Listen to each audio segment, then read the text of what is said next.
And the number one cause for divorce is money. Number one cause for domestic abuse is money.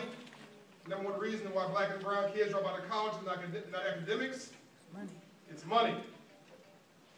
Spelman College here had just 2 years ago 350 young bright lights with a 3.5 GPA or better who happened to be African American who could not get back into college because they didn't have the tuition.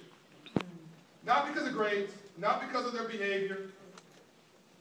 They didn't have the money. And so we look at a city like Atlanta, Mr. Comptroller, that is hailed as the #1 site for black business and entrepreneurs in the country that has to be applauded. But we've also got to acknowledge, yes, that's right, 100% agree with that. But if you're going to applaud that, then you also have to be appalled when you learn that the city of Atlanta is #5 for unbanked black folks in America. 38% of all blacks in Atlanta are unbanked. That's the tale of two cities, right here. And that's not black against white, that's black on black. Black wealth and black poverty. And you also know that there's more poor whites in America than poor anybody else. So we're all in this thing together. Let me now go to Dr. King's letter from Birmingham jail. He writes in 63, I'm cognizant of the interrelatedness of all communities and states. I cannot sit idly by in Atlanta and not be concerned about what happens in Birmingham. Injustice anywhere is a threat to justice everywhere. We're caught in an inescapable network of mutuality, tied in a single garment of destiny. Whatever affects one directly affects all indirectly.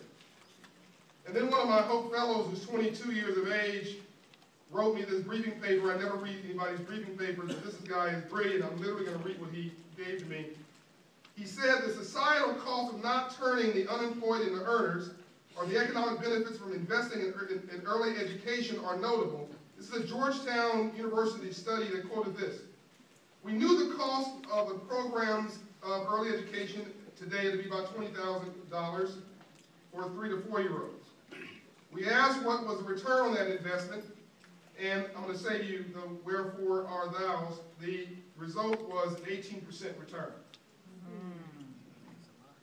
The societal return, when you factor in those who are not incarcerated, those who finish college, thus have a higher income as a result of finishing college, thus pay more taxes. Can I get an amen? Yes. Amen. Thus have more consumer spending, thus buy the car or lease the family vehicle every 3 to 5 years, go get a new refrigerator every 6 years, buy a home versus renting.